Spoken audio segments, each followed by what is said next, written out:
My name is S के सुमन। पिछला video जो मेरा था वो कृषि बिल के संवैधानिकता को लेकर था, जो कॉन्स्टिट्यूशनल वो प्रोविजंस के थ्रू वो पास हुआ है या फिर सरकार अपनी मोनोपोली के आधार पर उसको पास किया है। को प्रोड्यूस करेगा तो प्रोडक्शन जो प्रोड्यूस करेगा उसको ट्रेड एंड कॉमर्स में क्या करना है, प्रमोट करना है और फैसिलिटेट करना है। समझे? सरकार ये कह रही है कि हम किसानों की आमदनी को दुगुना करना चाहते हैं, तो दुगुना तभी होगा ना कि भाई उसके प्रोडक्शन को आप एक अच्छा अपॉर्चुनिटी प्रोवाइड कराएं, है ना। तो इसीलिए ये जो बिल कहा है कि फार्मर प्रोड्यूस करेगा, है ना, उसको उसके ट्रेडिंग में और उसके जो कॉमर्स जो व्यावसायिक गतिविधियां हैं उसको क्या करेगी सरकार, प्रमोशन करेगी और फैसिलिटी सुविधा प्रदान करेगी। ठीक है, अब हम चलते हैं इसका मेन प्रोविजन क्या है। हेलो फ्रेंड्स, अब हम चलते हैं इसका मेन प्रोविजन क्या है। मेन प्रोविजन क्या है, देखो ये कह रहा है कि ट्रेड एरिया आउटसाइड एपीएमसी। ठीक है, तो ट्रेड एरिया आउटसाइड एपीएमसी का देखो, सबसे पहले हम ये जानना चाहते हैं कि एपीएमसी लाने के पीछे मकसद क्या था। आपको पता है कि अंग्रेजी हुकूमत के समय किसानों के साथ जो अत्याचार किया गया, उनका जो शोषण किया गया, ऐसे में उनकी हालत हो गई थी खराब। उस समय जब आजाद हुआ भारत, तो उस समय की तत्कालीन सरकार ने ये सोचा कि कम से कम किसानों को वाजिब हक मिले, वाजिब दाम मिले, इसके लिए एक ऐसी व्यवस्था किया जाए जो एक मंडी हो, वहां पे सारी वस्तुओं को जो भी किसान उपजाता है उसको वहां पे जाके बेचकर उचित कीमत प्राप्त कर सके। इसको ध्यान में रखते हुए मंडी व्यवस्था को कायम किया गया। एग्रीकल्चर मंडी जिसे बाजार समिति होता है, उसी प्रकार से ये एपीएमसी है। ठीक है, इसके पीछे मकसद ही यही था कि किसानों को शोषण से मुक्ति दिलाना। इसके बाद क्या हुआ, इसमें क्या होता था कि सामान जो है वो बोली लगा के होता था। जैसे सामान जो अगर कोई लाया, किसान अगर कुछ लाता है तो उस पर बोली लगाई जाती है ना, बोली लगाई जाती है। कोई भी वस्तु लाया उसमें बोली लगाया गया, जो ज्यादा दाम दिया उसको वो चीजें मिलता था। उसमें एक जो मीडिएटर हुआ करता था, जैसे फार्मर सामान खरीद लाया और बीच में ट्रेडर्स है ना, जो व्यवसाय करने वाला है, ठीक है, बिजनेसमैन हो गया, तो बीच में मीडिएटर होता था, है ना। मीडिएटर को जो बोलते थे उसको बोलते थे अड़हतिया। ये अड़हतिया जो है फार्मर और बिजनेसमैन के बीच में मीडिएटर का काम करता था और उसको कमीशन मिलता था 2.5%। ठीक है, और एमएसपी पे सामान बिकता था जिसमें 2.5% इसको कमीशन मिलता था। ये जो मीडिएटर है, ये मीडिएटर आगे चल के क्या हुआ कि कभी कभी ऐसा होता था कि ये मीडिएटर बिजनेसमैन से मिल गया, ये मीडिएटर कभी फार्मर से मिल गया, तो ये फार्मर और बिजनेसमैन जो खरीदार है और बेचने वाले के बीच में मीडिएटर क्यों रहे भाई, है ना।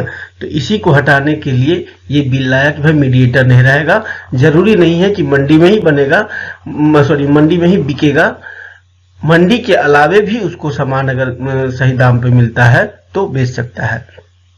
अब देखिए, इसमें प्रॉब्लम ये होने लगा धीरे धीरे आगे चल के। अब मैं बताता हूँ, इसमें 2003 में भी काफी बदलाव किए गए, है ना। वो बदलाव क्या किया गया था, देखिए इसमें प्रॉब्लम क्या था कि प्रॉब्लम ये हुआ कि एक एरिया में ही सामान बेच सकते हैं। मान के चलो अगर आपका कोई सब डिवीजन है तो उस सब डिवीजन का जो मंडी होगा उस मंडी में ही अपनी वस्तु को बेच सकते थे। धीरे धीरे जो आगे रिफॉर्म हुआ 2003 के आसपास में, 2003-04 में, ये रिफॉर्म को बढ़ा के कहा गया कि भैया एक ही मंडी में नहीं, अगर दूसरे मंडी में भी, दूसरे सब डिवीजन के मंडी में भी ये बेच सकते हैं। अर्थात अगर मान के चलो कि कोई पटना मंडी है, ठीक है, पटना मंडी एरिया है, वहां के किसान पटना मंडी में बेच सकता है। हो सकता है कि हाजीपुर वाला, उसका कीमत हाजीपुर में ज्यादा मिल रहा हो, है ना, उसका कीमत हाजीपुर में ज्यादा मिल रहा हो, तो पहले तो ये पटना में ही बेच सकता था, अब उसको हाजीपुर में बेचने की कैपेसिटी अनुमति नहीं थी। तो 2003-4 में ये इसमें संशोधन करके ये चीजें इस अदर मंडी में भी बेचने का बात परमिशन दे दिया। उसी प्रकार से अब देखिए इसमें एक और प्रॉब्लम क्या होता था। प्रॉब्लम ये था कि देखो प्रत्येक राज्य का अपना मंडी का टैक्स हुआ करता था, तो सभी टैक्स को लेकर लगभग 10 से 15% टैक्स होता था। 10-15% टैक्स के कारण क्या हुआ, अब मान के चलो कि 10 रुपया में सामान बेचा है ना, और उस पर 10 से 15% टैक्स लग गया, तो इसका कॉस्ट कितना हो गया। इसका कॉस्ट आपको हम 10% ही लेते हैं तो 1 रुपया 11 रुपया तो इसको मंडी में ही पड़ा। अच्छा, इसको लेगा फिर बिजनेसमैन इसको लेगा, तो 11 रुपया में वो खरीदेगा अगर, तो जरूर है कि 12 से 13 रुपया में बेचेगा। तो 3 रुपया का अंतर आपको देखिए यहाँ पे 2 से 3 रुपया का अंतर यही हो गया, समझ रहे हैं। और ये रिटेल प्राइस जाते जाते लगभग 20 रुपया हो जाता है रिटेल प्राइस। तो अब बताइए कि किसान ने बेचा 10 रुपया में, रिटेल में बिका 20 रुपया, तो बीच में 10 रुपया का जो अंतर है, ये अंतर कहाँ गया। किसान के हाथ में तो गया नहीं, सारा मीडिएटर ले लिया। तो मीडिएटर क्यों रहे, तो इसीलिए सरकार ने कहा कि भाई मीडिएटर का कोई अस्तित्व नहीं होना चाहिए। डायरेक्ट जो है वो किसान अपना बिजनेस के मैन के पास जाए, उसको अपना वस्तु दिखाए और प्राइस अगर सेटिस्फेक्शन होता है तो बेचे, नहीं तो नहीं बेचे, इसमें क्या बड़ी बात है। ठीक है, चलिए इसके बाद एक और प्रॉब्लम यहाँ आता था पॉलिटिक्स। अब देखो भारत में पॉलिटिक्स एक आम बात हो गई है ना। पॉलिटिक्स जो है, पॉलिटिक्स में क्या होता था, जैसे अड़तिया है, तो जो अड़तिया होता था हर एक राजनीतिक दल जो है अपने अपने लोगों को वहां बिठाता था। वो सब एक बहुत बड़ा, मतलब जान रहे हैं कि स्वतंत्र बाजार के रूप में न होकर वो एक राजनीतिक अड्डा बन गया था। हर चीज को राजनीतिक दृष्टिकोण से देखना, इसमें अंततः नुकसान तो किसान को हो रहा था। आप ही समझ रहे, आप क्लियर दिख रहा है। ठीक है, इसके बाद हम चलते हैं। अच्छा, एक चीज और आपको समझने की जरूरत है, इसमें रिफॉर्म करने के पीछे जो कारण है वो हम बता देते हैं कि बहुत सारे राज्यों ने ये रिफॉर्म ऑलरेडी कर चुका है। कैसे किया है अब मैं बताता हूं। जैसे महाराष्ट्र का एग्जाम्पल हम लेते हैं। महाराष्ट्र की बात करते हैं।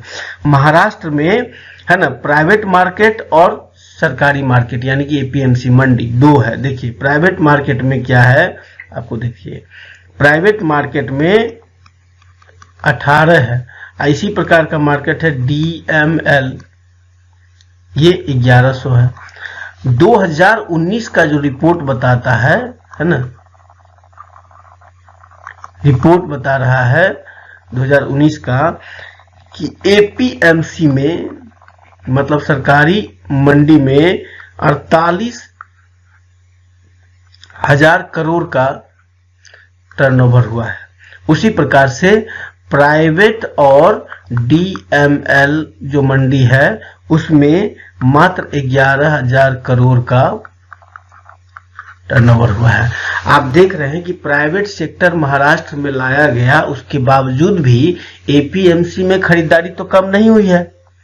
तो भाई एपीएमसी में जब खरीदारी कम नहीं हुआ, अब मान के चलो रिलायंस है या फिर बहुत सारी ऐसी संस्था है जो अपनी मॉल चला रही है, उसमें सारी चीजें रहती है, अगर उसको आप छूट नहीं दीजिएगा तो फिर वो कहाँ से सामान खरीदेगा, है ना।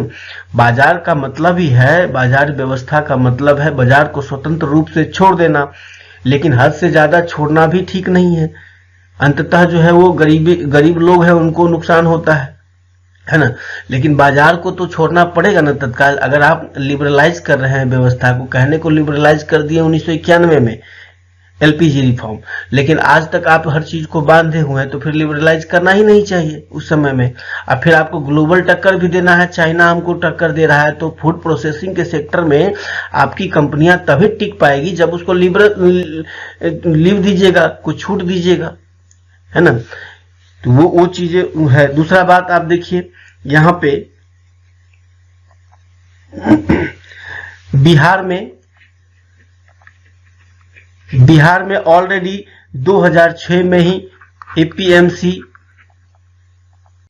एपीएमसी को खत्म कर चुका है, क्योंकि यही शरद पवार जो आप महाराष्ट्र के हैं, एनसीपी के लीडर हैं, वो 2004 वाली जो यूपीए फर्स्ट सरकार में जब कृषि मंत्री बने, उन्होंने स्पष्ट कहा कि जो भी व्यक्ति अर्थात जो भी राज्य एपीएमसी में रिफॉर्म नहीं करेगा उसका ग्रांट बंद कर दिया जाएगा। अब आप समझिए कि अगर ग्रांट बंद करने की बात हो रही है, समझ रहे हैं, तो ग्रांट जब बंद कर दिया जाएगा तो राज्य को तो ऐसे भी, बिहार जैसे राज्य को तो ऐसे ही गरीब है, उसका इनकम नहीं है, तो इसलिए बिहार ने ऑलरेडी 2006 में ही एपीएमसी को, मंडी व्यवस्था को खत्म कर दिया है ना। उसी प्रकार से कर्नाटका भी देखिए, कर्नाटका भी कर दिया हुआ है, दिल्ली भी,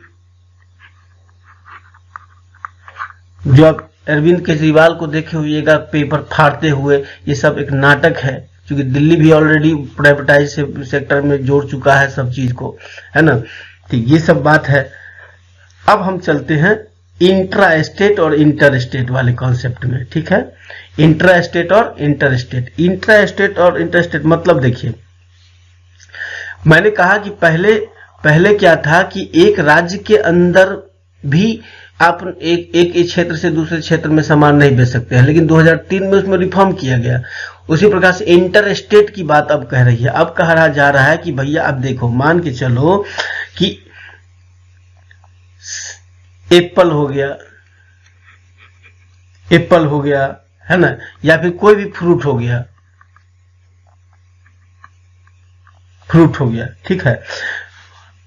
जैसे हिमाचल का कोई अगर सेब का व्यापारी है, उसको हिमाचल का सेब का कोई किसान है, सेब उगाने वाला, या जम्मू कश्मीर का हो, है ना, उसको अगर वहां पे लोकल में प्राइस नहीं मिल रहा है, अगर उससे ज्यादा प्राइस दिल्ली का कोई व्यापारी दे रहा है, तो भाई वो अपने सामान को दिल्ली के व्यापारी क्यों न बेचे, क्यों अपने राज्य में बेचने को बाध्य हो।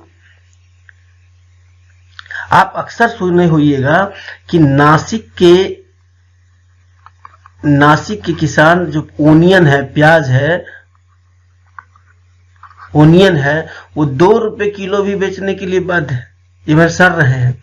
लेकिन उसी समय में जब ये 2 रुपए किलो भी बिचवाल नहीं है, कोई खरीदवाल नहीं है, उसी समय में बिहार जैसे राज्य में 10 से 12 रुपए किलो प्याज बिकता है।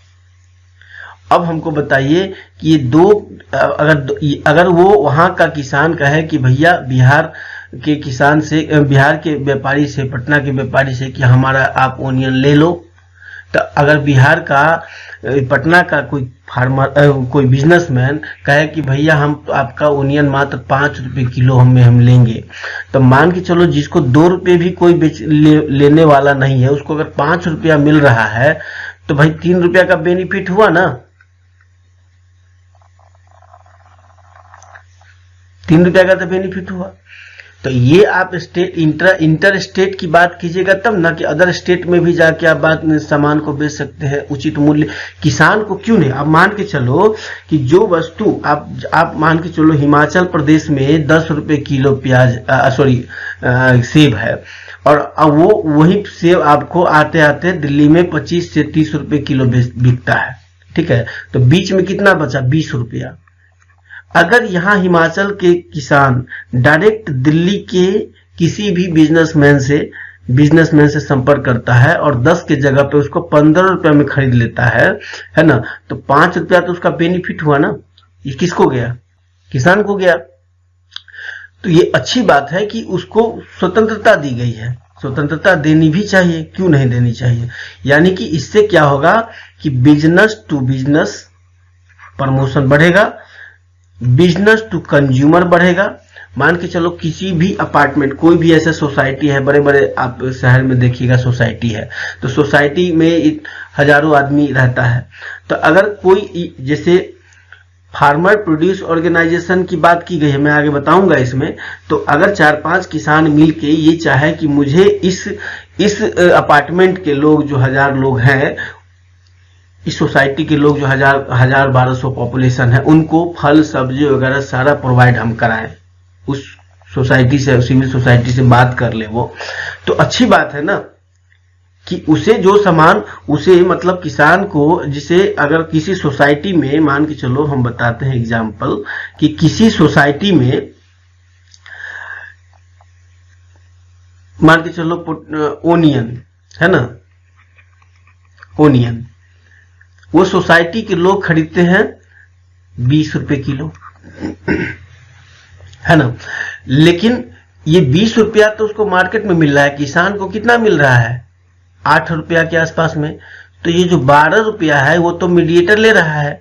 अगर किसान कहेगा कि भैया हम तुमको यहाँ पे आप 20 रुपया में लेते हो, हमसे बात करो, हम आपको घर पे 20 रुपया में पहुंचा देंगे, ठीक है, तो घर पे 20 रुपया में पहुंचा देगा। तो अभी सोसाइटी का लोग क्या कर रहा है, मार्केट में जाके लेता है 20 रुपया में, यानी कि ये ले रहा है कहां पे जाके, मार्केट में जाके, है ना, और इसको यहाँ पे 20 रुपया में कहां पहुंचा देगा, होम पर, घर पे।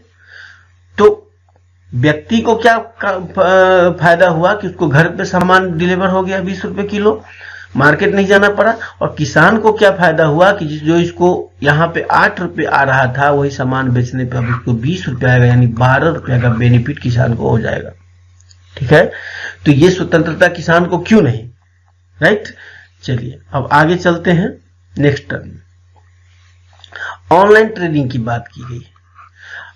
देखो ये सारी इंटर स्टेट और इंट्रा स्टेट या फिर किसानों को फ्रीडम कैसे, मान के चलो हिमाचल जम्मू का जो किसान है उसको कैसे पता चलेगा कि दिल्ली का कौन व्यापारी सामान को क्या बेचता है, ठीक है। तो ये एक ऑनलाइन व्यवस्था होगी, ऑनलाइन पोर्टल, जैसे सरकार ने ई नैम डाला है, आप देखिए होइएगा e NAM, electronic national agriculture market, electronic national agriculture market. अब ये एक ऐसा पोर्टल है, एप्लीकेशन है, जिसपे व्यापारी जो है अपना रजिस्ट्रेशन करवाता है और किसान भी अपना रजिस्ट्रेशन करवाता है। तो किसान को पता चल जाता है कि भाई दिल्ली का व्यापारी या फिर पटना का व्यापारी सेब हमारा, जम्मू कश्मीर का जो हो या हिमाचल प्रदेश का जो किसान है उसको पता चल जाएगा कि हमको पटना या दिल्ली में कहाँ पर रेट हमको खर्चा काटने के बाद भी ज्यादा मिल रहा है, उसे जहां अच्छा रेट मिलेगा बेच लेगा, क्यों नहीं बेचेगा। अभी पिछले साल न्यूज में आया, आपने देखा होगा कि मुजफ्फरपुर का जो लीची है, मुजफ्फरपुर का जो लीची है उसको अमेरिका भेजा गया, अमेरिका भेजा गया, क्योंकि उसको प्राइस वहां। अब ये लीची यहाँ पर अगर 100 रुपये का अगर 1 किलो बिकता है और वही लीची अमेरिका में 500 रुपया में बिकता है, तो खर्चा कटने के बाद 100 रुपये किलो अगर खर्चा चला जाएगा, फिर भी उसको 300 रुपया का बेनिफिट है ना एक्स्ट्रा, तो किसान को बेनिफिट क्यों ना हो। आखिर हमें समझ में नहीं आता है कि सारी जितनी वस्तुएं आप ऑनलाइन खरीद रहे हैं, फर्नीचर ऑनलाइन खरीद सकते हैं आप, इलेक्ट्रॉनिक्स आइटम ऑनलाइन खरीद सकते हैं, सब कुछ ऑनलाइन खरीद सकते हैं, तो किसानों को अपनी वस्तु को बेचने का फ्री अधिकार क्यों ना हो, क्यों नहीं वो ऑनलाइन बेचे, क्यों नहीं बेचे। जहां 2 रुपया का चीज उसको, जो किसान को अगर किसी वस्तु की कीमत 12 रुपया है और किसान को मिल रहा है मात्र 4-5 रुपया, अगर वो ऑनलाइन डायरेक्ट बेच रहा है तो उसको 8 से 10 रुपया मिल रहा है, तो उसमें क्या हर्ज है, क्या दिक्कत है, कोई दिक्कत नहीं होना चाहिए। तो इसीलिए इलेक्ट्रॉनिक प्लेटफॉर्म होगा जिसपे अपना सामान बेचेगा आदमी। अब यहाँ पे कह रहा है कि राज्य जो चिल्ला रहे हैं कुछ, उसका मेन कारण यही है। देखिए, no state tax fee and cess, मतलब स्टेट राज्य सरकार जो है कोई भी इस खरीद बिक्री पे न टैक्स लगा सकती है, न किसी नाम पर फी ले सकता है, न किसी नाम पर सेस लगा सकती है ना। यानी कि राज्य जो है कोई भी टैक्स फैक्स कलेक्शन नहीं करेगा। मैंने अभी बताया कि एपीएमसी मंडी में 10 से 15% अलग अलग राज्यों की अलग अलग रूल है, लग जाते हैं टैक्स, जिसपे किसान को खर्चा। मान के चलो कि अगर किसान ने गेहूं बेचा 1800 रुपया पर मंडी में, ठीक है, इस पे 10 से 15% लग गया फी। तो 10 से 15% अगर आप घटा दोगे, इसमें से हम 10% घटा, तो मान के चलो 200 रुपया मात्र घट गया, तो उसको एक्चुअल किसान को कितना मिला, 1600 रुपया मात्र मिला ना पर क्विंटल। लेकिन कहने को 1800 मिल रहा है, लेकिन एक्चुअल हाथ में कितना आ रहा है? 1600 रुपया। अब इसी व्यक्ति को, इसी किसान को अगर 1700 रुपया में ओपन मार्केट में अपना वस्तु बेचने का मौका मिल जाए तो क्यों जाएगा भैया वो मंडी में? 1700 रुपया में वो ओपन मार्केट में क्यों ना बेच दे? बात समझ में आ गई? तो यही बात है, ये टैक्स वाला या बिचौलिया जो लफड़ा है इसको पूरा का पूरा समाप्त कर दिया गया है इसमें, कि राज्य सरकार कोई टैक्स किसी आधार पे नहीं लगा सकती है। क्लियर? इसके बाद अगर हम आगे चलते हैं, आपको जो मेन कंसर्न बना हुआ है इसका डिस्प्यूट सेटलमेंट मैकेनिज्म की बात करते हैं। अब देखो डिस्प्यूट सेटलमेंट मैकेनिज्म क्या है। अब ये सारा सिस्टम जो करेगा, अब जैसे इसमें आगे पता चलेगा आपको कि कॉन्ट्रैक्ट फार्मिंग का है, अगर बड़ा बड़ा किसान है ना, और या फिर ईपीएफओ हो, फार्मर एफपीओ बोलते हैं, सॉरी, फार्मर प्रोड्यूस ऑर्गेनाइजेशन। अब ये 4 से 5 आदमी 10 आदमी मिलके बनाएगा ऑर्गेनाइजेशन, इनके बीच में डिस्प्यूट होगा तो कैसे मामला क्लियर होगा? या फिर मान के चलो एक फार्मर है, कोई बड़ी सी कंपनी है ना, इसके बीच में एग्रीमेंट हुआ टोमेटो के लिए, है ना, या फिर पोटैटो के लिए, तो इस दोनों के बीच में डिस्प्यूट होता है तो फिर मामला कैसे होगा सोल्व? इसके लिए मैकेनिज्म बनाया गया। मैकेनिज्म क्या बनाया गया कि डिस्ट्रिक्ट मजिस्ट्रेट होंगे, एसडीएम, उनके अधीन, है ना, एक अधिकारी अध्यक्ष बनेंगे, एक व्यक्ति होगा, है ना, जिसको वो अध्यक्ष बनाएगा। ठीक है, अध्यक्ष बनाएगा। ये अध्यक्ष क्या करेंगे कि दोनों पार्टी के लोगों को शामिल करेंगे, यानी कि फार्मर को भी शामिल करेंगे और इधर जो भी कंपनियां होंगी जो उसे एग्रीमेंट किया होंगे उनको भी शामिल किया जाएगा। दोनों पार्टी से सहमति लिया जाएगा और एसडीएम क्या करेंगे कि 30 दिन के अंदर में फैसला कर दे देंगे, 30 डेज के अंदर में। दोनों के बीच में कहेंगे भैया देखो प्रॉब्लम है, तो किसान भाई आओ तुम भी बैठो, कंपनी के लोग भी आएंगे तुम भी बैठो, और जो मामला फंसा है, जो भी पेमेंट हो का मामला हो या फिर जो सप्लाई का मामला हो, जो भी मामला है सब बैठ के आपस में निपट लो, है ना।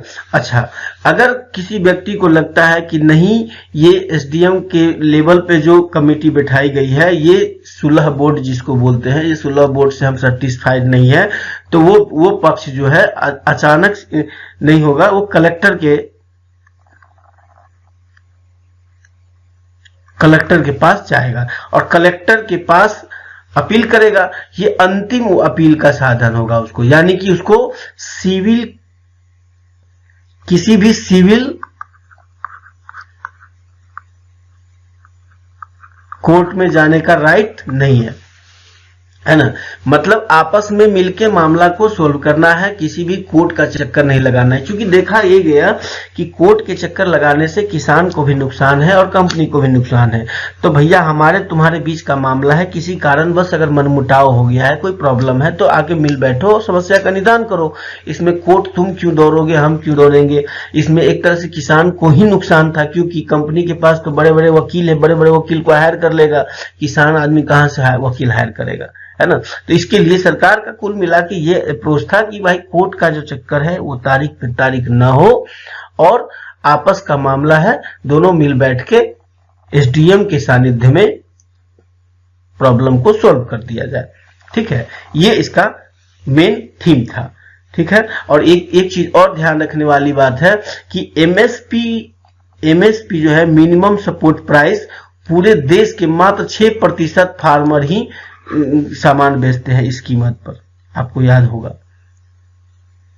ये बड़ी विडंबना है, लोग कह रहे हैं एमएसपी खत्म कर देगा। भैया तो 6% किसान ही तो एमएसपी पे सामान बेच रहा है, कहां पूरे देश का किसान एमएसपी पे सामान बेच रहा है?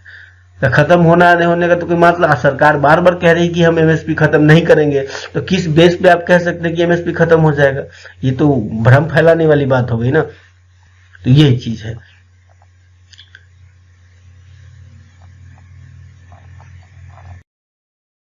चलते हैं, प्रॉब्लम क्या है इसका और सॉल्यूशन क्या होना चाहिए। प्रॉब्लम यही है, ये जो बिल था आपका farmer produce trade and commerce promotion and facilitation act का, प्रॉब्लम कहाँ है? नेगेटिव है कि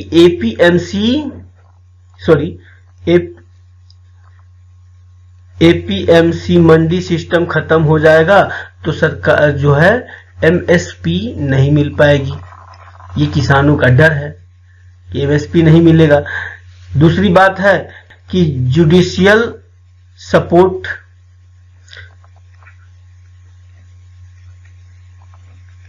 जैसा कि मैंने आपको भी बताया कि कलेक्टर के लेवल पे मामला सॉल्व करना है तो कलेक्टर के इन्फ्लुएंस किया जा सकता है बड़े बड़े लोगों के द्वारा, तो ये थोड़ा सा कंसर्न है कि तीसरा, कोई भी खरीदार जिस पर पैन कार्ड हो, ये कहा गया कि कोई भी खरीद सकता है जिसके पास पैन कार्ड हो, पैन कार्ड होगा, वो कोई भी हो, इसका लिमिटेशन नहीं है, तो कोई भी खरीद लेगा। आने पौने दाम पे खरीदने का डर है किसान के साथ, तो ऐसे ही समस्या है पैसा का, है ना, तो ये एक प्रॉब्लम है। अर्थात रजिस्ट्रेशन होना चाहिए, ऐसा इसका प्रोविजन होगा, ठीक है। इसके बाद जो मनमानी है इसको बोलते हैं न्यू ओलिगोपोली, एक नया मनमानी का नया तरीका जनरेट हो सकता है। अब देखिए ये सारा प्रॉब्लम है, एमएसपी को खत्म होने का डर है, जुडिशियल सपोर्ट का कमी दिख रहा है, पैन कार्ड किसी के पास हो कोई भी खरीद सकता है ना, और न्यू ओलिगोपोली यानी कि मनमानी का एक नया ट्रेंड होगा। तो इस प्रॉब्लम से सॉल्यूशन क्या होना चाहिए? मेरे हिसाब से सॉल्यूशन होना चाहिए, देखिए सॉल्यूशन होगा कि एपीएमसी लेवल पर जो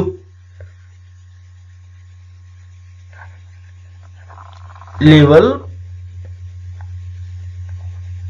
प्लेइंग है ना, टैक्स जो है दोनों पर लगे, मतलब प्राइवेट पर भी और मंडी पे भी।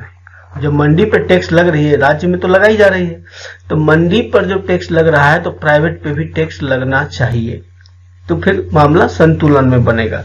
दूसरा पॉइंट होता है यहाँ पे, ये तो पहला है सॉल्यूशन में, दूसरा होता है नेशनल एग्रीकल्चर ट्रिब्यूनल होना चाहिए। देखो जो मैंने जुडिशियल सपोर्ट की बात की है, जहां पर लैक ऑफ जुडिशियल सपोर्ट की बात दिख रही है, वहां पे एक ट्रिब्यूनल का गठन कीजिए,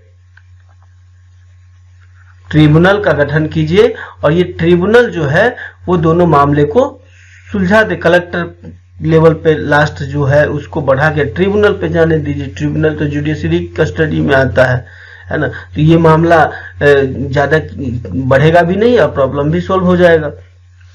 रजिस्ट्रेशन जो है वो प्राइवेट और सरकारी तो ऑलरेडी है ही, जैसे एपीएमसी में एपीएमसी मंडी जो है, मंडी में तो विदाउट रजिस्ट्रेशन का व्यापारी जा ही नहीं सकता है या किसान जा ही नहीं सकता है।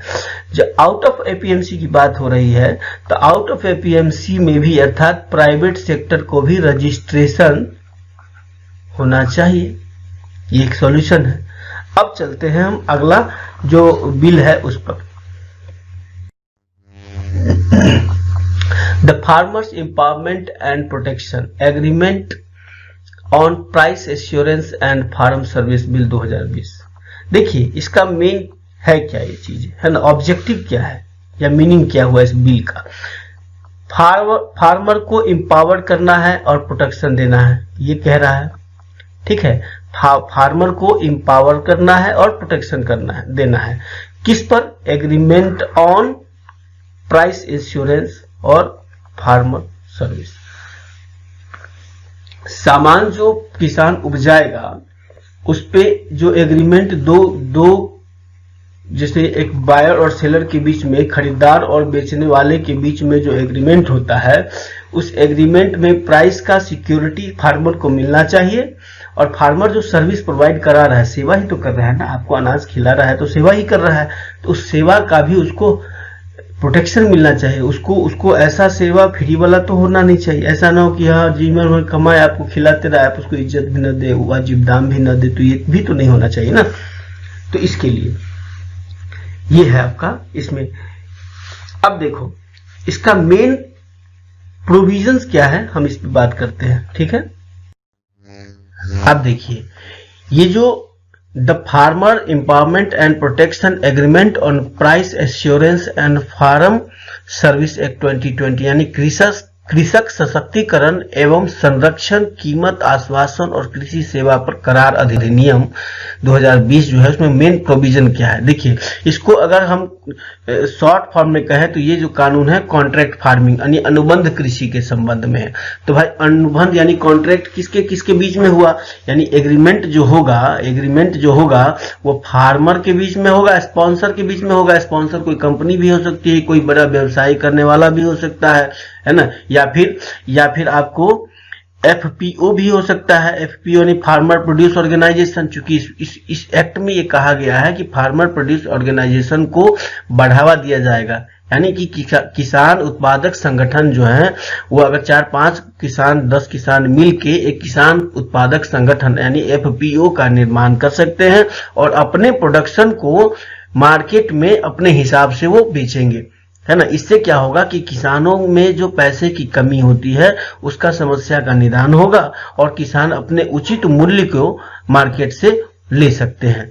कैसे लेंगे, अब देखिए जैसे मान के चलो कि फार्मर्स और स्पॉन्सर के बीच में एग्रीमेंट हुआ, तो फार्मर जो है क्या दिया, फार्मर जो है वो क्या दिया, प्रोड्यूस किया, फार्मर प्रोड्यूस किया। प्रोड्यूस करने के बाद उस सर्विस स्पॉन्सर के द्वारा देता है, ठीक है। ये पहली बार ऐसी छूट दी गई है ना, सर्विस के रूप में। सर्विस जो है वो स्पॉन्सर को दिया गया है, सर्विस प्रोड्यूस करके सर्विस स्पॉन्सर को है, सर्विस के बदले में इसको फार्मर को उसका हर्जाना है, मेहनत है, पैसा मिलता है, ठीक है। अब ये जो कॉन्ट्रैक्ट होगा, ये कॉन्ट्रैक्ट होगा कितने दिन का, 5 साल का, ठीक है। 5 साल का कॉन्ट्रैक्ट होगा। कॉन्ट्रैक्ट में क्या है कि मॉडल कॉन्ट्रैक्ट की बात की गई है। मॉडल कॉन्ट्रैक्ट एक्ट अब 2003 हम पिछले वीडियो में पिछले स्लाइड में चर्चा किए हैं, 2003 में इसको लाया गया था, उसमें संशोधन भी और किया गया। इसमें जो मेन कंसर्न है इस बिल का वो क्या कहा गया है, ये कहता है कि सेंट्रल गवर्नमेंट है ना में, ये जो में शब्द है ना यही समस्या का कारण बना है, ठीक है। में क्या करेगी, मॉडल कॉन्ट्रैक्ट लाएगी या फिर है ना गाइडलाइन लाएगी। अरे भाई जब तुमको मामला क्लियर ही करना था तो सीधा बोलते कि government of India, central government जो है मॉडल कॉन्ट्रैक्ट फार्मिंग एक्ट लाएगी, ये बात क्लियर कर देते। यहाँ मे का मतलब है कि मॉडल कॉन्ट्रैक्ट भी आ सकता है और गाइडलाइन भी इशू कर सकता है। तो यहाँ पे लोगों को डर का माहौल बनाने में सुविधा हो गई।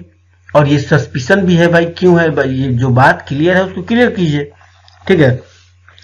और मॉडल कॉन्ट्रैक्ट फार्मिंग एक्ट जो है, मॉडल कॉन्ट्रैक्ट फार्मिंग एक्ट जो है 2018, इसके बिहाफ पर पहला ऐसा राज्य है जो इसको लागू, इस पर कानून बनाया है, उसका नाम है तमिलनाडु। तमिलनाडु पहला राज्य है कि मॉडल कॉन्ट्रैक्ट फार्मिंग एक्ट 2018 के आधार पर जो राज्य ने कानून बनाया है उसका नाम है तमिलनाडु। हर एग्जाम के पर्सपेक्टिव से काफी महत्वपूर्ण क्वेश्चन है, ठीक है। अब आगे चलते हैं कि इसमें देखते हैं कि क्या क्या प्रोविजंस दिए गए हैं जिसको लेके थोड़ा सा आदमी को समझने की जरूरत है। ये कॉन्ट्रैक्ट फार्मिंग है, इसके बारे में थोड़ा सा हम इसमें दिए हुए हैं, आप पढ़ लीजिए कॉन्ट्रैक्ट फार्मिंग क्या होता है ना। चलते हैं, आप देखिए प्राइस फिक्सिंग मैकेनिज्म होगा कॉन्ट्रैक्ट फार्मिंग में। प्राइस फिक्सिंग मैकेनिज्म जो है आपको ये 2 प्रकार का होता है, ठीक है। पहले आप समझिए, एक होता है प्रीफिक्स फिक्स, दूसरा होता है फिक्स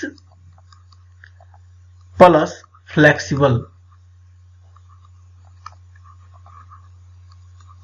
फ्लेक्सिबिलिटी। मतलब देखिए, अगर पहले एक फार्मर, हम एग्जांपल देते हैं, जैसे फार्मर और स्पॉन्सर के बीच में यानी कि कोई कंपनी हो सकता है ना, या कोई बिजनेसमैन हो सकता है, उसके बीच में जो एग्रीमेंट हुआ किसी वस्तु को लेकर, कि अगर फार्मर कहा कि भैया हमें, जैसे मान के चलो कि एक कंपनी है किसान, जो आपने देखा होगा ऑलरेडी, वो टोमेटो सॉस बनाती है। तो टोमेटो सॉस बनाने के लिए तो टोमेटो चाहिए उसको, तो कहाँ से लाएगा वो, है ना। ये फार्मर से ही डायरेक्ट संपर्क कर लेगा और उसे कहेगा आप अपने खेत में इस क्वालिटी का आप हमको टमाटर दीजिए, हमें ये काम है, ठीक है। तो उसमें रेट तय करेगा, बीज वगैरह जो भी है सब बात कर लेगा, उसके बाद वो रेट तय करेगा। मान के चलो एक तो हो गया फिक्स प्राइस में 10 रुपए किलो तय हो गया, ठीक है, 10 रुपए केजी तय हो गया। एक हुआ जो फ्लेक्सिबल और फिक्स और फ्लेक्सिबल की बात कर रहे हैं, तो अगर जैसे मार्केट में अगर उसका प्राइस 20 रुपए किलो हो गया सपोज दैट, तो किसान को तो नुकसान है ना।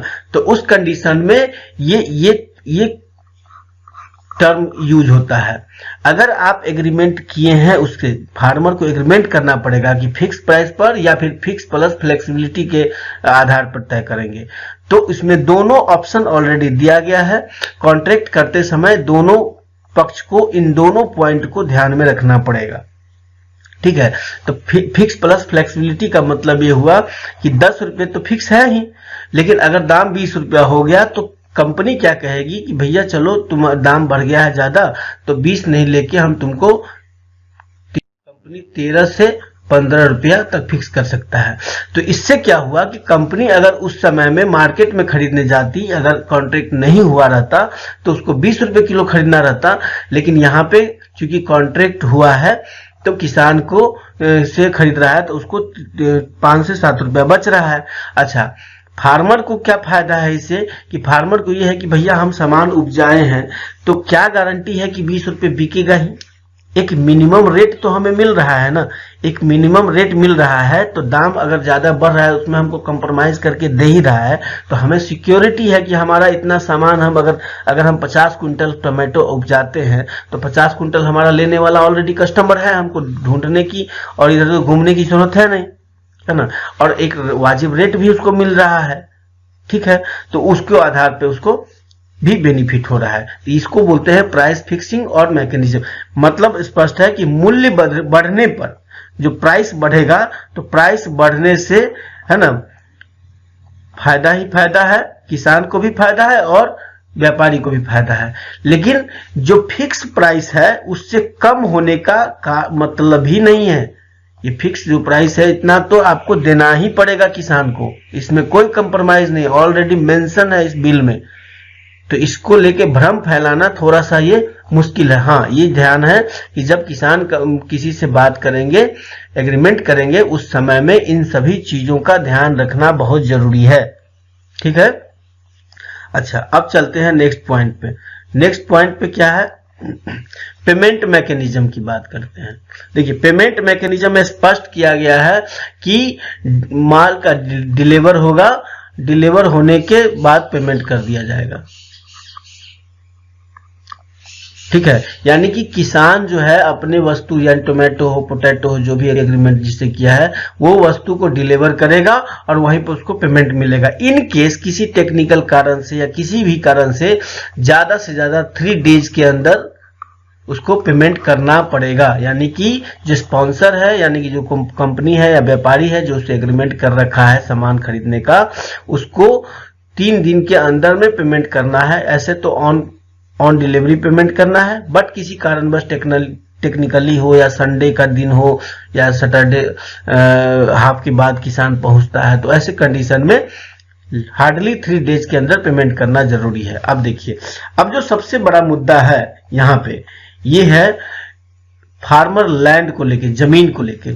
अभी जो भ्रम बाजार में देख रहे हैं कि किसानों की जमीन प्राइवेट सेक्टर ले लेगा, किसान जो है भूमिहीन हो जाएंगे, ये सब टोटली बकवास बात है।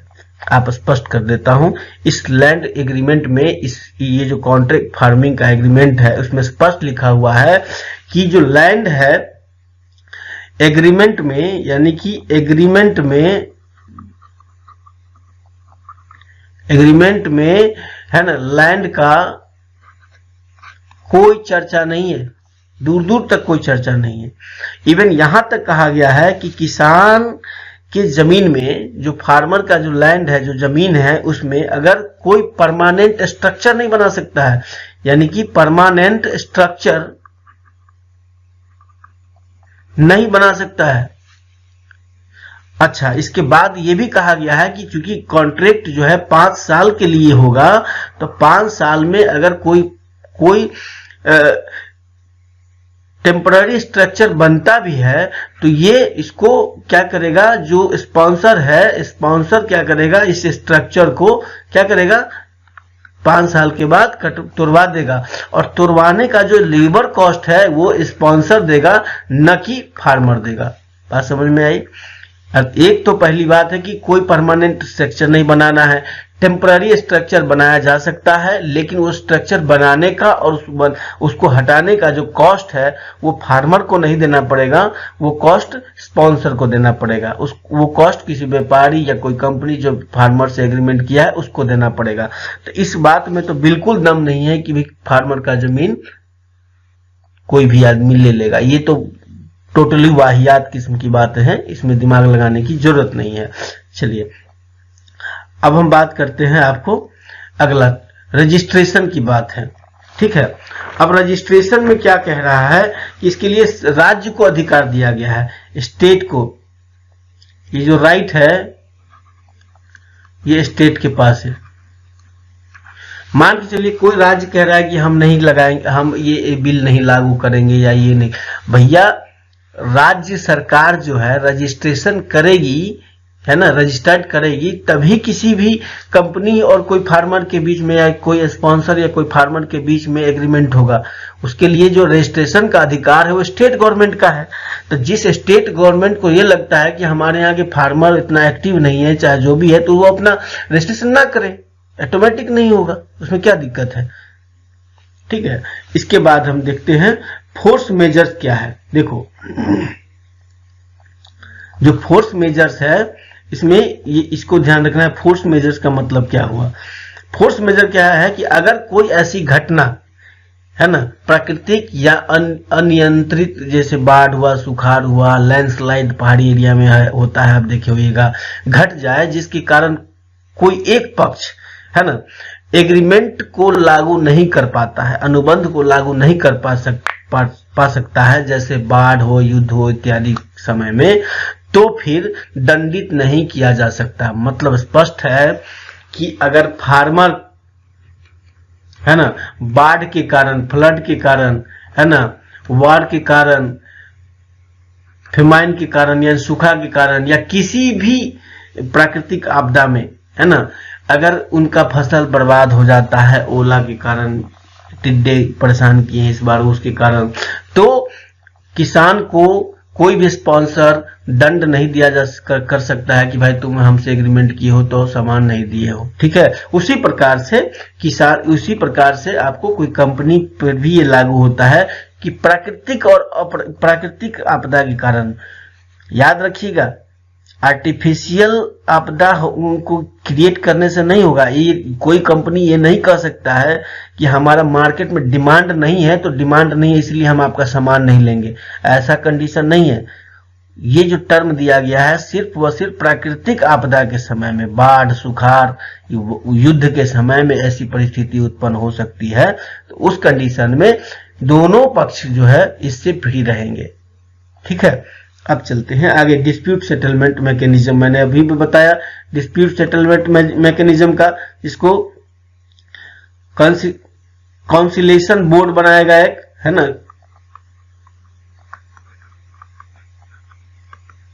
काउंसिलेशन बोर्ड होगा,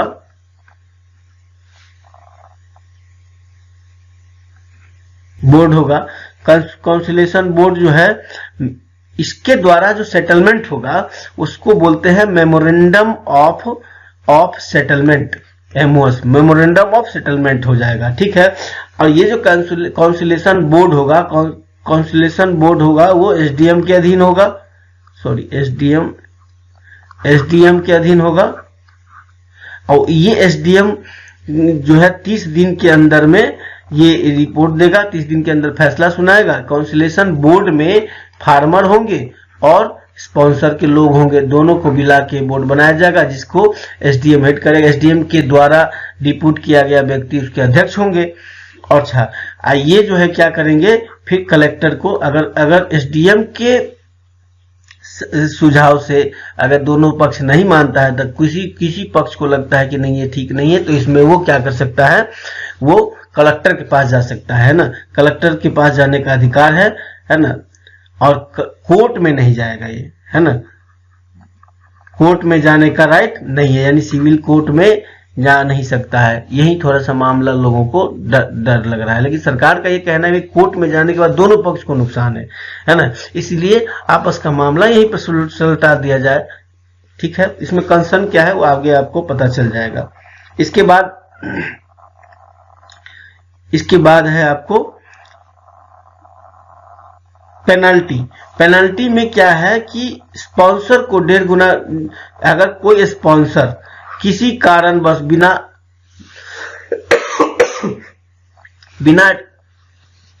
नेचुरल क्लेमिटी के या फिर प्राकृतिक आपदा के अगर वो कोई भी किसान का सामान लेने से मना कर देता है, कोई भी कारणवश उसका जांच होता है, उसको लगा कि नहीं किसानों के साथ धोखा कर रही है अगर कोई कंपनी या स्पॉन्सर, तो वो स्पॉन्सर क्या करेगा कि 1.5 गुना है ना पे करेगा। मतलब समझ में आया, जैसे अगर 1000 रुपया का अगर सामान था एग्रीमेंट में, अगर वो एग्रीमेंट ये सामान फार्मर से नहीं ले पाया स्पॉन्सर या कोई कंपनी जो एग्रीमेंट किया है, तो वो क्या करेगा, फार्मर को पेमेंट कितना करेगा, 1500 रुपया करेगा, क्योंकि आपने उस किसान का सामान उपजा करके आपने उसको नहीं लिया है, उसकी जिंदगी क्या होगा, इसलिए आपको 1.5 गुना पेनल्टी देना पड़ेगा। लेकिन उसी कंडीशन में ये भी तो हो सकता है कि फार्मर भी क्या करेगा कि उसको लगेगा कि जैसे अगर हम 10 रुपए इससे बात किए हुए किलो, हमको कोई 15 रुपए किलो दे रहा है ना, अगर वो फिक्स और फ्लेक्सिबिलिटी वाला कॉन्सेप्ट को नहीं एग्रीमेंट में शामिल किए हुआ है, तो क्या करेगा, कहेगा कि हम आपको माल नहीं देंगे, हम 15 रुपए किलो माल बेचेंगे। ऐसे कंडीशन में फार्मर को भी जुर्माना देना पड़ेगा। और फार्मर के लिए जुर्माना क्या है, अगर 1000 रुपए का वस्तु है तो 1000 रुपया ही देना पड़ेगा, 1.5 गुना पेनल्टी नहीं है, यानी फार्मर को पेनल्टी नहीं देना है, जो दाम तय जितना का कॉस्ट होगा उतना ही देना पड़ेगा। लेकिन स्पॉन्सर अगर फार्मर के साथ ऐसा करता है तो स्पॉन्सर जो है फार्मर को जितना प्राइस होगा उस प्राइस का 1.5 गुना फार्मर को पेमेंट करना पड़ेगा। ये फार्मर के हक की बात है, इसमें कोई गलत चीज नहीं है। ठीक है, इसके बाद हम आगे बात करते हैं। नेक्स्ट पॉइंट है एग्रीगेटर का। एग्रीगेटर मतलब होता है कि कोई ऐसा व्यक्ति जो इन सारे मैकेनिज्म जो होता है पेमेंट का, प्राइस फिक्सिंग का, फार्मर लैंड, ये सब का बात करने वाला, कोई ऐसा प्लेटफॉर्म हो जहां पे एक आदमी जाए और कहे कि हाँ भैया हमको यही सामान लेना है, ऐसे हम किससे बात करें, कौन होगा। इसीलिए सरकार ने कहा एग्रीगेटर्स जो है बनाए जाएंगे, जिसका नाम है FPO, फार्मर प्रोड्यूस ऑर्गेनाइजेशन, यानी कि कृषि उत्पाद संगठन, इसको बोलते हैं कृषि उत्पाद संगठन।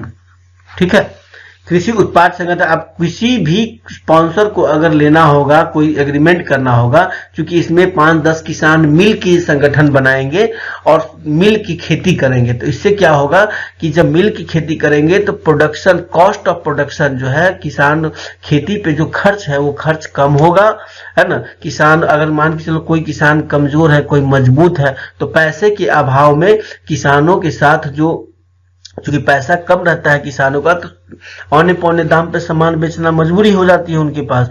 लेकिन जब अगर ऑर्गेनाइजेशन में होगा, संगठन में होगा, किसी एक पक्ष को अच्छा पैसा है, किसी को कमजोर है, तो वो मैनेज कर लेगा, है ना। वो अपने उत्पाद को कम रेट में नहीं बेचेगा, अच्छे कीमत पे बेचेगा, जो देगा उसको बेचेगा, है ना। तो ये एक अच्छा, कोई स्पॉन्सर अगर चाहता है हम बात करें तो इस संगठन से आके सीधा बात कर सकता है। इसमें तो 5-10 किसान है, उससे बात करेगा, जितना चीज होगा सब मिल के जो है प्रोड्यूस करेगा और उसको दे देगा, है ना। तो एग्रीगेटर बनाने की बात इसमें की गई है। अच्छा, इसके बाद है फार्म सर्विस प्रोवाइडर्स, मतलब जैसे इसमें बात की गई है सिंपली, जैसे सीड हो गया, फर्टिलाइजर हो गया, ETC का जो निर्धारण है वो कैसे होगा, ये सारी चीजें इसमें दिया गया है। ठीक है, अब हम चलते हैं आगे। मेरिट क्या है, डिमेरिट क्या है इस बिल का। अब मेरिट में अच्छाइयां क्या है इसको देखिए थोड़ा सा। अच्छाई ये है कि एवरी सेक्टर को इसमें पकड़ा गया है ना, सेक्टर को, मतलब सिर्फ व सिर्फ गेहूं और चावल तक ही नहीं है, ये जो है मिल्क मतलब दूध के सेक्टर को भी है, फिशरीज को भी बने, डेयरी प्रोडक्ट को भी है, फिशरीज को भी इसमें शामिल किया गया है ना, जो हनी का प्रोडक्शन होता है उस सबको इसमें शामिल किया गया है, ठीक है ना। तो ये एक अच्छी बात है। अच्छा, कंपटीशन, गुड कंपटीशन है ना। अब कंपटीशन बढ़ने से क्या होता है, आप देखो कंपटीशन बढ़ने से इनोवेशन बढ़ता है।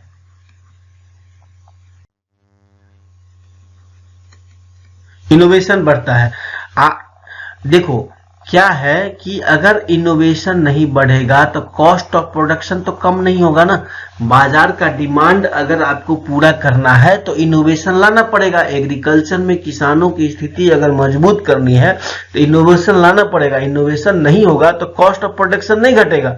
और जब कॉस्ट ऑफ प्रोडक्शन अगर नहीं घटेगा तो भैया आप किसानों की आमदनी आगे बढ़ाने का दूर दूर तक सोचो ही मत। ये तो वही वाली बात हो गई ना फिर। अच्छा, इसके बाद क्या होगा कि गुड कंपटीशन से क्या होगा, कंपटीशन होगा, जब कंपटीशन ज्यादा होता है तो फायदा किसको होता है, कंज्यूमर को होता है। याद रखिएगा, कंज्यूमर को फायदा होता है। जियो को ले लीजिए, मैं एग्जांपल देता हूं। एनपीए बढ़ा क्या बढ़ा वो एक अलग मुद्दा है।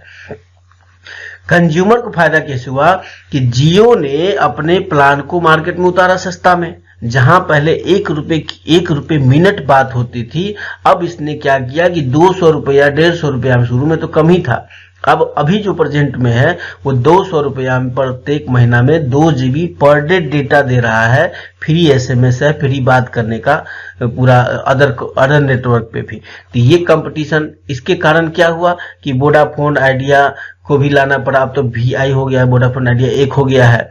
उसी प्रकार से एयरटेल है। अलग अलग सेक्टर में जितनी कंपनियां हैं सबको उस कंपटीशन में अपने आप को सर्वाइव करने के लिए मजबूर किया। तो अंततः फायदा किसको हुआ, कंज्यूमर को हुआ। तो अगर कंपटीशन होगा तो इनोवेशन उसके पास, जब तक जो भी कंपनी या फार्मर इनोवेशन नहीं करेगा, उसमें टेक्नोलॉजी का इस्तेमाल नहीं करेगा, वो मार्केट में प्राइस में टिकेगा ही नहीं। और टिकेगा तो ऑर्गेनिक जो फार्मिंग है उसको भी बढ़ावा मिलेगा, है ना। तो ये बात है। अच्छा, इसके बाद है क्रॉप पैटर्न। क्रॉप पैटर्न में रिफॉर्म होगा। क्रॉप पैटर्न क्या है, देखो केवल जो खाने की चीज है ना, गेहूं चावल से ही काम नहीं चलेगा। आपको फल सब्जी और बागवानी फ्रूट में भी आपको जाना पड़ेगा। अगर आप इनकम को बढ़ाना चाहते हैं तो सिर्फ चावल गेहूं से काम नहीं चलने वाला है। राइस व्हीट तो है ही, इसके साथ साथ आपको बागवानी फसल में आपको आगे बढ़ना पड़ेगा, है ना। तो जब कंपटीशन होगा, इससे क्या होगा कि बड़ी बड़ी कंपनियां को जब जरूरत पड़ेगी, क्योंकि फूड प्रोसेसिंग में बागवानी सेक्टर का बहुत बड़ा इंपॉर्टेंस है ना। तो इसके कारण क्या होगा कि उसको फायदा होगा, है ना। क्रॉप पैटर्न चेंज होगा। एक ही खेत में बार बार एक ही फसल अगर उपजाएंगे आप तो उस मिट्टी की उर्वरक शक्ति कमजोर हो जाती है। उसमें क्रॉप को चेंज करके जब खेती करेंगे तो फिर उस खेत की उर्वरक शक्ति जो है बटेगी नहीं, बनी रहेगी। फॉर एग्जाम्पल, अगर किसी में गेहूं का फसल आपने किया है एक साल, लगातार उसी खेत में गेहूं का फसल अगर उपजाएंगे तो उस खेत की मिट्टी का उर्वरक शक्ति कमजोर हो जाएगा। उसके लिए जरूरी ये होता है कि पल्स जो है, दाल जो है ना, दाल की फसल जब उगेंगे तो उसमें नाइट्रोजन होता है, आपको पता है, और वो खेत की उर्वरक शक्ति को मजबूत करेगा, ठीक है। तो क्रॉप पैटर्न बदलेगा। इसके बाद क्या होगा, FPO बनेगा, फार्मर प्रोड्यूस ऑर्गेनाइजेशन बनेगा। जैसे आपको अभी आपने याद होगा कि अमूल का नाम आपने सुना है, ठीक है। अमूल कितनी बड़ी संस्था है ना। वर्गीस कुरियन आपने सुना होगा, नाम काफी फेमस है इस सेक्टर में। और उसी प्रकार से आपने देखा होगा ये सब FPO के माध्यम से ही जनरेट हुए हैं बड़ी बड़ी कंपनियां। इसके बाद होगा तिमूल, जैसे बिहार वगैरह में जो सुधा दूध है वो तिमूल का प्रोडक्ट है, तिमूल है जो सहकारी संगठन है ना। तो FPO in the sense cooperative society की बात कर रहा है ना। जब तक सहकारी मतलब 4, 5, 10 आदमी मिलके किसी कंपनी, कोई भी कंपनी या कोई भी चीज जो रिफॉर्म होता है बनता है, तो एक आदमी नहीं बनाता है उसको 10 आदमी 5 आदमी मिल के सोसाइटी का उसको खड़ा करता है, बिल्डअप करता है। तो एफपीओ जो है वो फूड प्रोसेसिंग के सेक्टर में एक नया सहकारी संगठन को आगे बढ़ाने में, किसानों की आमदनी को आगे बढ़ाने में बहुत बड़ा रोल प्ले करने वाला है। ठीक है, ये इसका बेनिफिट हो गया।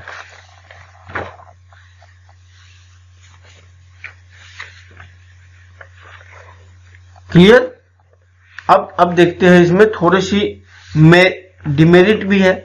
अब डिमेरिट क्या है इसमें हम अभी जानने का प्रयास करते हैं। डिमेरिट क्या है इसमें, अब देखिए, सॉरी,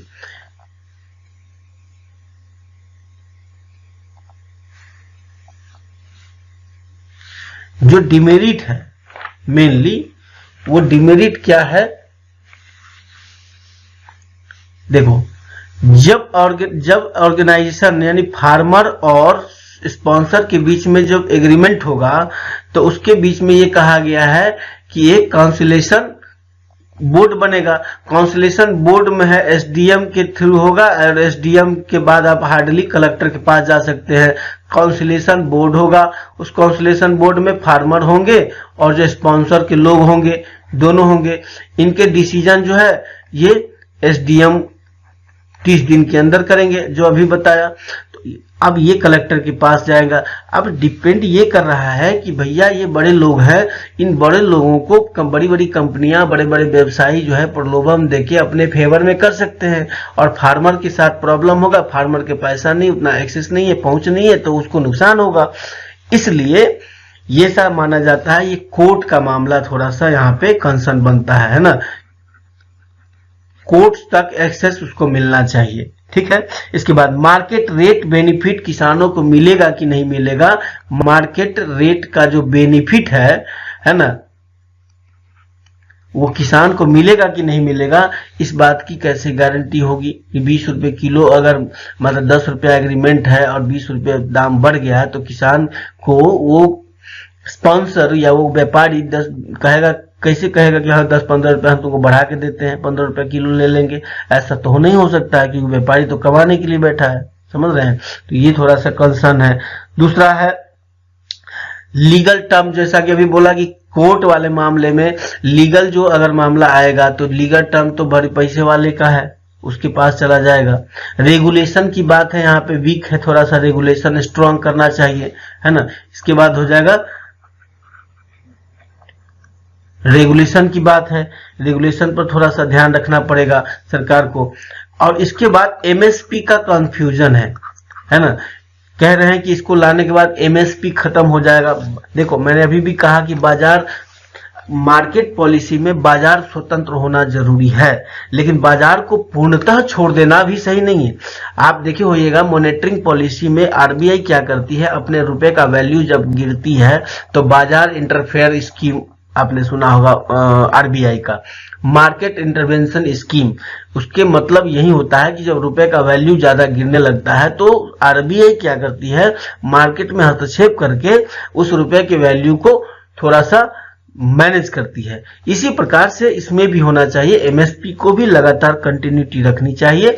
हालांकि सरकार ने स्पष्ट किया है कि एमएसपी खत्म नहीं होगा, है ना, लेकिन ये एक भ्रम है, इस भ्रम को जितना जल्द से हो सके दूर किया जाना जरूरी है।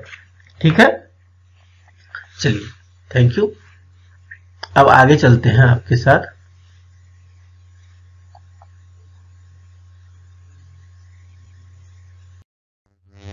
अब चलते हैं essential commodities act. Essential commodity act क्या है कि amend the essential commodity act 1955 1955 के आवश्यक वस्तु अधिनियम में संशोधन किया गया है, और इकोनॉमिक सर्वे 2019-20 में भी हाईलाइट किया गया था इस मामले में, है ना। तो ये सब चीज रिमूव कमोडिटीज लाइक, देखिए इसमें एक्चुअल चीज क्या है हम आपको बताने का प्रयास करते हैं, एंड ऑब्जेक्टिव क्या है थोड़ा सा समझिए, बहुत ही महत्वपूर्ण चीज है।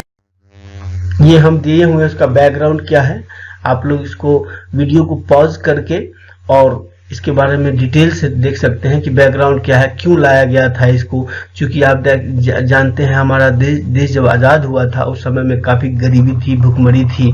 तो ऐसे कंडीशन में अगर जो आवश्यक वस्तु है व्यक्ति के लिए, जैसे चावल हुआ, गेहूं हुआ, दाल हुआ इत्यादि, जब महंगा हो जाएगा तो लोग सरवाइव नहीं कर पाएंगे ना। उस समय जो स्थिति ऐसी थी, इसीलिए उसको आवश्यक वस्तु में डाला गया कि भाई ऐसे वस्तुओं का आप लिमिट से ज्यादा अब रिजर्व नहीं रख सकते हैं, ताकि मार्केट में शॉर्टेज होगा तो किसान गरीब आदमी खरीद नहीं पाएगा, मर जाएगा आदमी ऐसे में, है ना। तो इस सब चीजों के कारण काफी पेनल्टी लगाई गई थी कि जो भी आप देखे होइएगा छोटे छोटे किसान शहरों में एक्साइज वाले आते थे, काफी व्यापारी इससे परेशान भी होते थे। तो ये सब चीजें उस समय के हिसाब से लाया गया था, लेकिन अभी जरूरत है उसमें बदलने का, ठीक है। और जितने भी स्टॉक है before their war less investment and buyers, इस सब के बारे में जो है FCI ही है ना कंट्रोल करती थी पूरा सेक्शन को। अब देखिए प्रोविजन क्या है, सप्लाई ऑफ फूड स्टॉप कर दिया गया, ठीक है। अब इसको सप्लाई एंड फूड के मामले में है ना रेगुलेशन तभी होगा जब एक्स्ट्रा ऑर्डिनरी सर्कमस्टांसेस होंगे। मतलब स्पष्ट है कि खाद्य वस्तु जो है अब एसेंशियल कमोडिटी नहीं माने जाएंगे, यानी कि चावल, गेहूं, दाल जो पहले एसेंशियल कमोडिटी था, जिसपे लिमिटेशन था कि इतना से ज्यादा अब रिजर्व नहीं रख सकते हैं, अब जो व्यापारियों को फ्री छूट दे दी गई है कि कोई भी व्यापारी कितना भी चीज अपना खरीद के रख सकता है, ठीक है। लेकिन ये जो रेगुलेट करेगी सरकार वो एक्स्ट्रा ऑर्डिनरी सर्कमस्टांसेस में करेगी। अब देखो ये क्यों किया गया है, उद्योग को आप बढ़ाना चाहते हैं, ठीक है। तो उद्योग को जब आप बढ़ाना चाहते हैं तो आप अगर सब चीज पर रिस्ट्रिक्शन लगाइएगा कि इतना आप रिजर्व नहीं रख सकते, इतना आप रिजर्व नहीं रख सकते, तो फिर भैया उद्योग आपकी, जब उद्योगपति जो व्यवसाय करेगा है ना वो सामान अपने पास रखेगा ही नहीं तो कैसे सामान बना के बाजार में बेचेगा, है ना। तो उसको छूट देना तो जरूरी है ना, इसीलिए छूट दिया गया। लेकिन कहा सरकार ने कि एक्स्ट्रा ऑर्डिनरी सर्कमस्टांसेस होंगे, कहीं कोई प्रॉब्लम होगा तो ऐसे कंडीशन में हम तो आपको रेगुलेट करेंगे। वो क्या था, अब देखिए वार अगर होता है तो ऐसे कंडीशन में सरकार चाहेगी कि भाई चावल गेहूं रिजर्व न रखे ताकि दाम ज्यादा न बढ़े। आपको पता है जब वार होता है तो ऐसे ही काफी समस्या पैदा हो जाता है, ठीक है। इसके बाद चलिए जो सूखा फेमाइन, सूखा की जब होती है उस समय में है ना, अगर कोई नेचुरल क्लाइमेटी होती है, नेचुरल होगा, जैसे काफी बाढ़ आ गया या सूखा ऐसा समस्या आ गया, भूखमरी की समस्या आएगी, तो उस कंडीशन में क्या होगा, है ना। और प्राइस जब राइज होगा, प्राइस जब राइज कैसे होगा, दो कंडीशन है। देखो एक होता है 100% राइज, एक है 50%। ये प्रोविजन बता रहे हैं हम। मान के चलो कि वेजिटेबल, फूड, ये सब आइटम में अगर जैसे मान के चलो कि अगर 100 रुपए किलो कोई सेब मान के 100 रुपए किलो है, अगर वो 200 रुपए किलो हो जाता है तो सरकार को जरूरत लगेगी कि भाई इसका दाम हद से ज्यादा हो रहा है, यहाँ पे ब्लैकमेलिंग हो रहा है, जनता को परेशानी हो रही है, तो भाई सरकार कहेगी कि इसको अब एसेंशियल कमोडिटी मान लिया जाएगा, ऑटोमेटिक मान लिया जाएगा। इसमें ऐसा सारा ट्रेडिंग सिस्टम है, इसमें जो भी वस्तु का प्राइस 100 से ज्यादा होगा, 100 गुना से ज्यादा बढ़ेगा, यानी दुगुना से ज्यादा बढ़ेगा, तो फिर उसका सीधा वो एसेंशियल कमोडिटी के अंडर आ जाएगा। उसके लिए एक्स्ट्रा नोटिफिकेशन वगैरह निकालने की जरूरत नहीं है, ठीक है। जैसे कोई भी चीज अगर आप ओवर करते हैं तो आपके मोबाइल में नोटिफिकेशन, जैसे बैंक है तो बैंक में 3 लाख रुपए तक का टैक्स फ्री है, 3 लाख से ऊपर जैसे ही जाते हैं तो आप ऑटोमेटिक टैक्स के दायरे में चले आते हैं, है ना। नोटिफिकेशन आपके मोबाइल पे चला आता है, ठीक है। हर चीज के लिए सरकार आपको नोटिस देकर सूचित नहीं करती है, उसी प्रकार से यहाँ पे ये प्रोविजन किया गया है। अच्छा, जैसे अब देखते हैं चावल हो, है ना, राइस है, व्हीट है, पल्स है, चावल हो, गेहूं हो, दाल हो, इस टाइप की जो वस्तु है, या फिर आपको ऑयल सीड हो, तिलहन जिसको बोलते हैं, है ना, इस सब का दाम अगर 50% बढ़ता है, यानी कि अगर जो 20 रुपए किलो है वो 50% बढ़ के 30 रुपया हो जाएगा, तो सरकार को लगने लगेगा कि भैया ये अब चीजें ज्यादा हो रहा है। तो ऐसे कंडीशन में जैसे ही 50% बढ़ेगा, यानी 20 रुपया का वस्तु अगर 30 रुपया पर जाता है तो ये ऑटोमेटिक ये एसेंशियल कमोडिटी में आ जाएगा, ठीक है। ये चीजें है। अब इसमें एक्सेप्शन दिया गया है, थोड़ा सा एक्सेप्शन देना पड़ेगा, इसलिए देना पड़ेगा क्योंकि आप ट्रेड को बढ़ाना चाह रहे हैं। एक एक्सेप्शन क्या है कि फूड प्रोसेसिंग प्लांट जो लगाएगा, तो जो फूड प्रोसेसिंग प्लांट लगाएगा उसको अगर नेचुरल क्लाइमेटी हो या कुछ भी हो, उस कंडीशन में अगर आप मान के चलिए उसके रिजर्व को ही बंद कर दीजिएगा तो कैसे होगा। जैसे ऑयल सीड वाला है, तेल बना जहां बनती है फैक्ट्री में पेराई होती है, वहां पे उसको कहेगा नहीं इससे ज्यादा नहीं रखिएगा, तो कहां से वो चीज प्रोवाइड कराएगा तेल, है ना। तो इसीलिए उनको इस सब में छूट दे दी गई है। दूसरा, जो एक्सपोर्ट करने वाले होते हैं, है ना, जो व्यापार करते हैं बाहर एक्सपोर्ट करने का जो डिमांड है, एक्सपोर्टर है जिनका जो डिमांड है ना, डिमांड के जितना, जैसे अगर अमेरिका हम भेजना है यहाँ से कोई ड्रग्स कोई दवा, है ना, 100 टन भेजना है या 1000 पीस भेजना है ना। सरकार अगर किसी भी वस्तु को एसेंशियल कमोडिटी में ला दिया तो मान के चलो 1000 का डिमांड जितना उसके पास रहेगा उतना डिमांड तक उसको रिजर्व करने का छूट रहेगा, उससे ज्यादा नहीं, ये ध्यान रखिएगा आप, ठीक है। चलिए, मेरिट क्या है?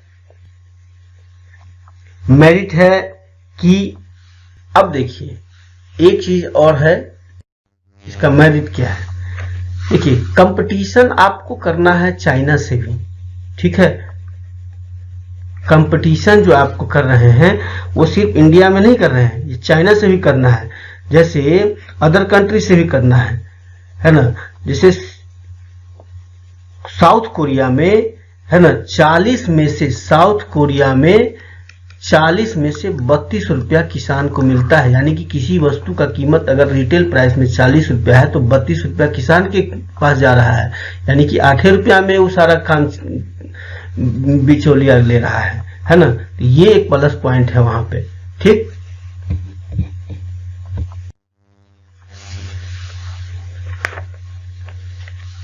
तो साउथ कोरिया में 40 में 32 रुपया जब किसान को मिल रहा है तो भारत में क्यों नहीं मिलेगा, है ना।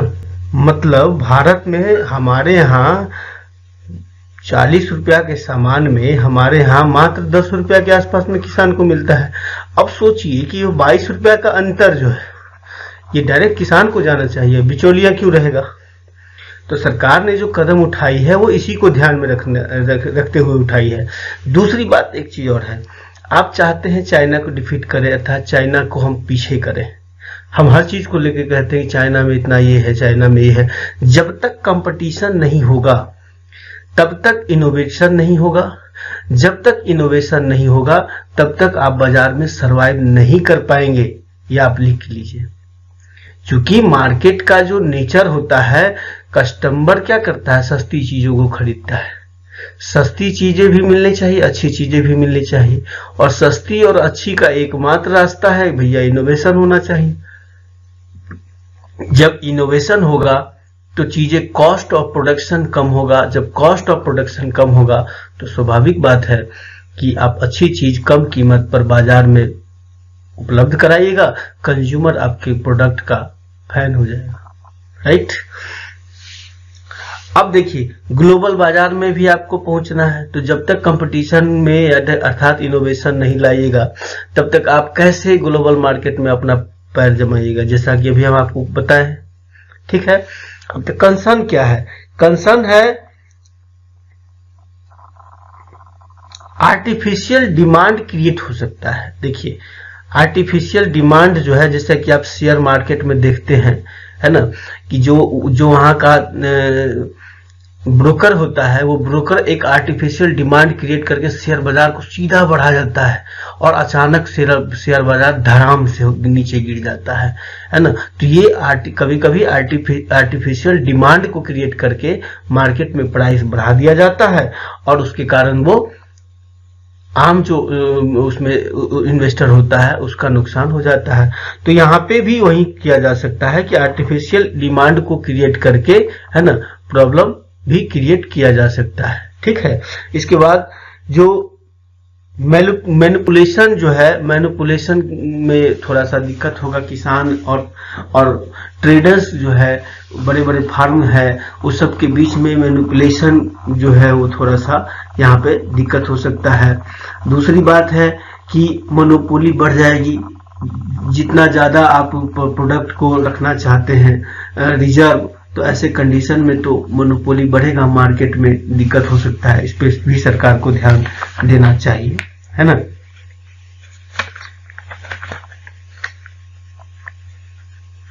यही है मेनली।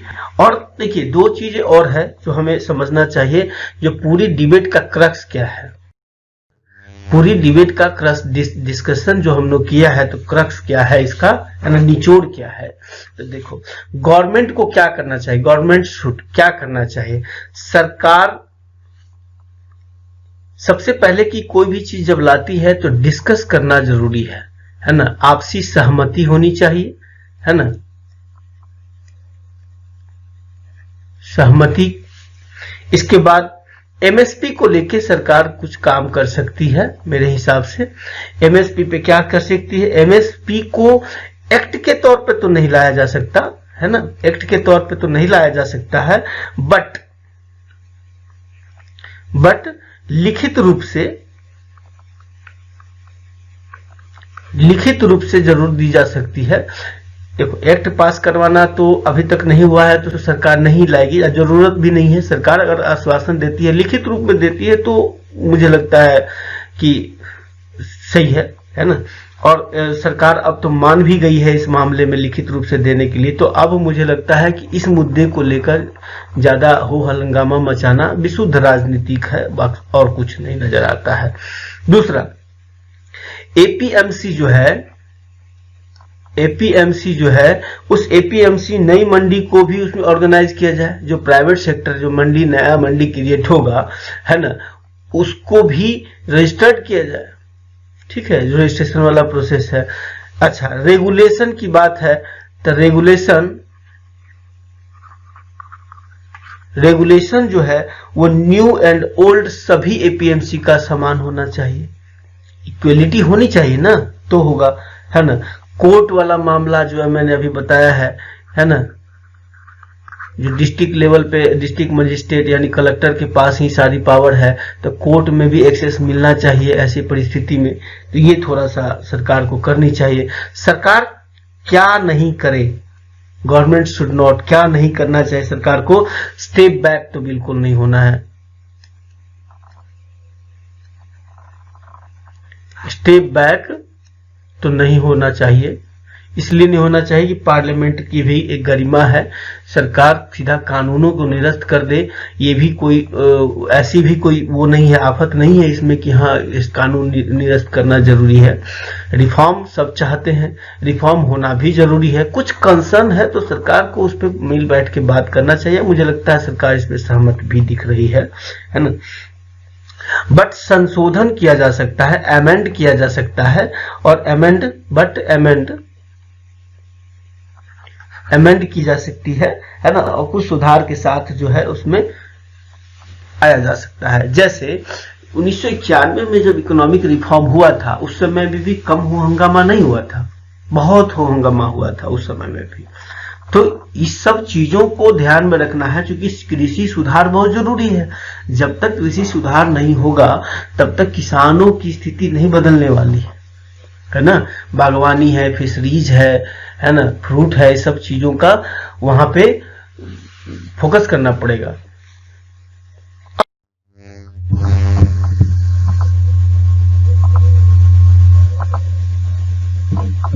ठीक है फ्रेंड्स, तो यही हम कह रहे हैं कि इसमें मेरिट वगैरह भी मेरिट पे सब्सिडी होना चाहिए, नॉन मेरिट पे सब्सिडी का कोई मतलब नहीं बनता है। ठीक है, चलिए, थैंक यू फॉर वाचिंग। फिर हम नेक्स्ट वीडियो में मिलते हैं कॉन्ट्रैक्ट फार्मिंग वाले सेक्शन को लेकर। ठीक है, उसमें हम समझाएंगे कॉन्ट्रैक्ट फार्मिंग क्या है, कैसे कैसे रूल रेगुलेशन बनाए गए हैं, किसानों के लिए है या फिर पूंजीपति इसका फायदा उठाएगा, है ना। Thank you. और हमारे चैनल को जितना ज्यादा सब्सक्राइब करेंगे हमारा हौसला भी उतना ही ज्यादा बढ़ेगा, और हम आपके साथ इसी प्रकार का कॉन्सेप्चुअल वीडियो हर सेक्शन में आपके लाता रहेंगे। दूसरी बात, हम 20 तारीख के बाद से हिस्ट्री का सेक्शन शुरू कर रहे हैं। सीरीज, पूरा इतिहास का सीरीज हम आपके समक्ष लाएंगे। ठीक है, thank you for watching. Okay, thanks for watching my video, और प्लीज सब्सक्राइब एंड शेयर। जितना ज्यादा से ज्यादा शेयर करेंगे उतना ही मेरा भी हौसला बढ़ेगा। और हाँ, एक बात और, जो भी टॉपिक पे आपको अगर लगता है कि वीडियो मेरा आप चाहते हैं तो आप हमें जरूर कमेंट करें और बताएं कि किस टॉपिक पे आपको वीडियो बनाएं। हम बिल्कुल बनाएंगे, आपके साथ शेयर भी करेंगे। और हाँ, 20 जनवरी से हमारा हिस्ट्री का सीरीज शुरू हो रहा है। 20 जनवरी से हम हिस्ट्री का पार्ट बाय पार्ट, एकदम छोटे छोटे पार्ट में हम सबको बांट के आपके समक्ष वीडियो आपको मिल जाएगा। और किसी भी एग्जाम के में, चाहे वो स्टेट पीसीएस का हो, बिहार हो, यूपी पीएससी जैसे हो गया, जेपीएससी हो गया, या फिर आपको एमपीपीएससी हो गया, या फिर एसएससी बैंकिंग रेलवे में हो, सबके लिए आपको यूजफुल होगा। इस बात को ध्यान रखिएगा। ठीक है, थैंक यू।